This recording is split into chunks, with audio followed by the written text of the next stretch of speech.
Shalom Bapak Ibu Saudara dikasihi dan diberkati oleh Tuhan. Jumpa kembali dengan saya Pendeta Yusuf Panggo. Dan ada pesan firman Tuhan bagi kita setiap orang percaya pada kesempatan ini. Di dalam 2 Tesalonika pasal 3 ayatnya yang ke-10. 2 Tesalonika pasal 3 ayatnya yang ke-10. Saya bacakan bagi kita kebenaran firman Tuhan ini Bapak Ibu Saudara. Sebab juga waktu kami berada di antara kamu, kami memberi peringatan ini kepada kamu. Jika seorang tidak mau bekerja, janganlah ia makan. Di dalam terjemahan lain saya bacakan bagi kita.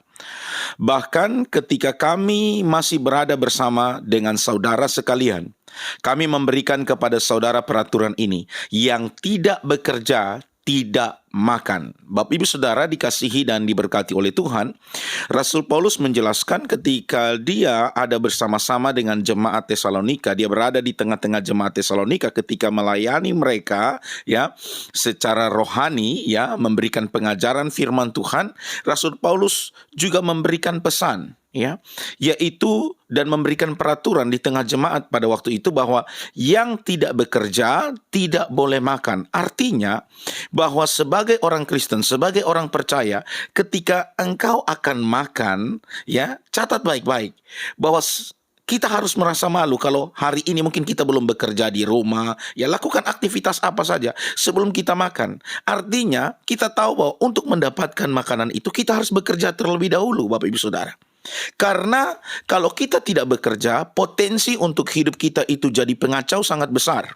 Dengan kita membiarkan diri kita bermalas-malasan, menjadi pengangguran, potensi menjadi perusak itu sangat besar. Selain sudah pasti beban di dalam keluarga kan. Engkau tidak bekerja, tidak berusaha, tapi hanya cuma mau makan saja, hidupmu pasti jadi beban di dalam keluarga. Karena untuk menyediakan makanan itu pasti butuh uang. Untuk membeli makanan tersebut dan supaya mendapatkan uang harus bekerja.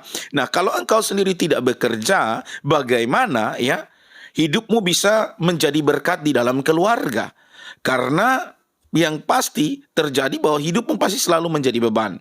Sudah seperti itu lagi engkau juga tidak bekerja di dalam rumah, mungkin bersihkan rumah lah, bantu orang tua, cuci piring, atau ngepel rumah. Nah ini berat Bapak Ibu Saudara kalau kita tidak melatih diri kita untuk memiliki pemahaman bahwa sebelum saya makan, saya harus bekerja. Ada sesuatu yang harus saya kerjakan dan saya lakukan. Kenapa Paulus memberikan peringatan ini? Karena potensi orang yang nganggur, orang yang bermalas-malasan itu sangat besar menjadi perusak. Maka di dalam ayat selanjutnya, di ayat 11 dan 12, firman Tuhan berkata, kami katakan ini karena kami dengar bahwa ada orang yang tidak tertib hidupnya dan tidak bekerja, melainkan sibuk dengan hal-hal yang tidak berguna. Orang-orang yang demikian kami peringatkan dan nasihati dalam Tuhan Yesus Kristus, supaya mereka tetap tenang melakukan pekerjaannya dan dengan demikian makan makanannya sendiri. Ternyata Bapak Ibu Saudara di dalam firman Tuhan jelas berkata bahwa orang yang tidak bekerja itu berpotensi ya untuk sibuk hal-hal yang tidak berguna ya. Sibuk dengan hal-hal tidak berguna ya, duduk cerita omong kosong di situ, tidak produktif. Yang sudah berikut yang kedua yaitu hidupnya tidak tertib. Hidupnya itu tidak teratur ya. Tidak bisa mendisiplinkan diri. Karena apa? Memang hanya tidur, bangun, makan, tidak ada kegiatan dan untuk bekerja. Dan berpotensi untuk menjadi pengacau sangat besar. Di dalam terjemahan versi Alkitab Firman Allah yang hidup dikatakan demikian. Meskipun begitu kami dengar bahwa ada di antara saudara yang hidup bermalas-malas, tidak mau bekerja dan menghabiskan waktu dengan mempercakapkan orang lain. Jadi orang yang nganggur itu kemungkinan akan sibuk untuk bicara orang lain ya. Orang lain berhasil, dia yang stres. Orang lain sukses, dia bilang itu pasti pakai kuasa kegelapan. Padahal orang lain bekerja. Jadi orang yang bermalas-malasan tidak mau bekerja ini akan lebih banyak menghabiskan waktunya bukan bekerja, tapi mempercakapkan orang lain atau bicara tentang orang lain. Kepada orang-orang seperti itu kami mohon, bahkan kami perintahkan dalam nama Tuhan Yesus Kristus, supaya mereka berhenti bersikap demikian dan mulai bekerja mencari nafkah sendiri.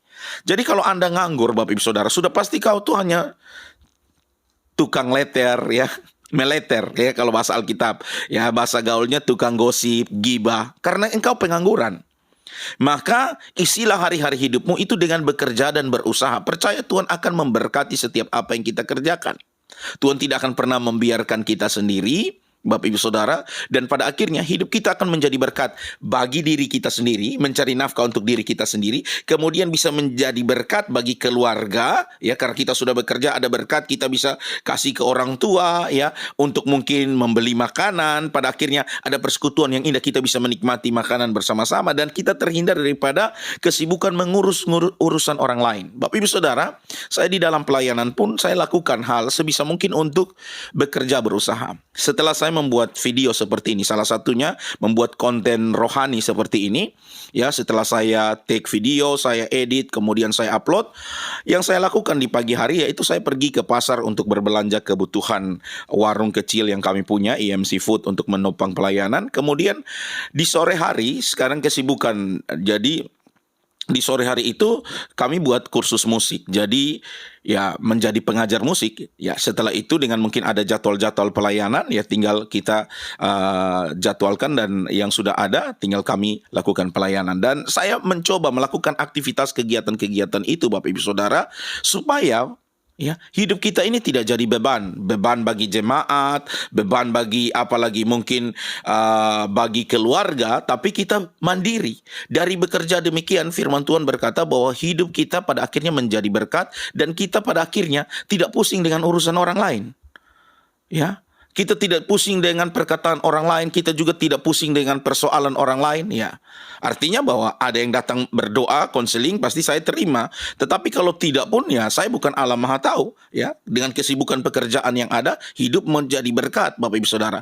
Artinya bahwa kita akan lebih fokus dan di dalam menjalani kehidupan kita, dan pada akhirnya kehidupan kita akan menjadi berkat sehingga nama Tuhan dipuji dan dipermuliakan. Mari Bapak Ibu Saudara hari ini memulai hari dengan bekerja, berusaha supaya hidupmu dijauhkan dari hal-hal yang tidak berguna. Engkau mengisi hidupmu dengan hal-hal yang produktif, hidupmu tertib, dan bukan hidupmu liar tanpa terkendali, dan pada akhirnya engkau menjadi batu sandungan di dalam pergaulan, di dalam keluarga, dan hidupmu jauh daripada berkat karena engkau tidak bekerja. Ingat firman Tuhan bilang, yang tidak bekerja tidak boleh makan. Tuhan Yesus memberkati kita semua. Shalom.